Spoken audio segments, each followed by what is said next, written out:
കുവൈറ്റിലുണ്ടായിട്ടുള്ള തീപിടുത്തത്തിൽ 50ഓളം ഇന്ത്യക്കാർ മരണപ്പെട്ടു എന്നുള്ള വിവരം അങ്ങേയറ്റം ദുഃഖകരമായിട്ടുള്ളൊരു കാര്യമാണ്. ഇന്ന് രാവിലെ തന്നെ വിദേശകാര്യ സഹമന്ത്രി ശ്രീ കീർത്തിവർദ്ധൻ സിംഗ് പ്രധാനമന്ത്രിയുടെ നിർദ്ദേശപ്രകാരം കുവൈറ്റിലേക്ക് പോയിട്ടുണ്ട്. ഇന്നലെ രാത്രി വൈകി വിദേശകാര്യമന്ത്രിയും വിദേശകാര്യ സെക്രട്ടറി ഉൾപ്പെടെയുള്ള ഉയർന്ന ഉദ്യോഗസ്ഥന്മാർ പങ്കെടുത്തുകൊണ്ട് പ്രധാനമന്ത്രി തന്നെ നേരിട്ട് സ്ഥിതിഗതികൾ വിലയിരുത്താനായിട്ടുള്ള യോഗം ചേർന്നിരുന്നു.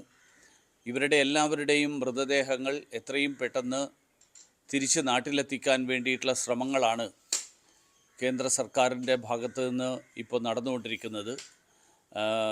വിദേശകാര്യ സഹമന്ത്രി അവിടെ എത്തിയതിന് ശേഷം കുവൈറ്റ് അധികൃതരുമായി ആവശ്യമായിട്ടുള്ള കൂടിയാലോചനകൾക്ക് ശേഷം അദ്ദേഹം ആ കാര്യങ്ങൾ വിശദമായിട്ട് മാധ്യമങ്ങളോടടക്കം പറയും എന്നാണ് ഞാൻ പ്രതീക്ഷിക്കുന്നത്.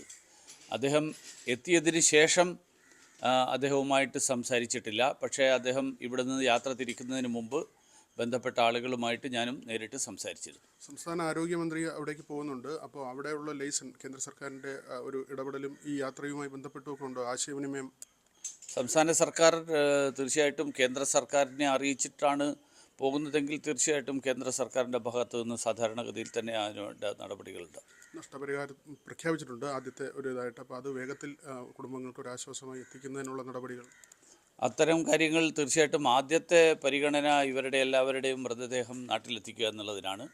തുടർ നടപടികൾ സർക്കാർ തീർച്ചയായിട്ടും പ്രധാനമന്ത്രി തന്നെ ദുരിതാശ്വാസ നിധിയിൽ നിന്ന് ആവശ്യമായിട്ടുള്ള ഒരു പ്രഖ്യാപനം നടത്തിയ സ്ഥിതിയിൽ സംസ്ഥാന കലക്ടർമാരുമായിട്ട് ചേർന്നുകൊണ്ടായിരിക്കും അതിൻ്റെ നടപടിക്രമങ്ങൾ പൂർത്തിയാക്കുക.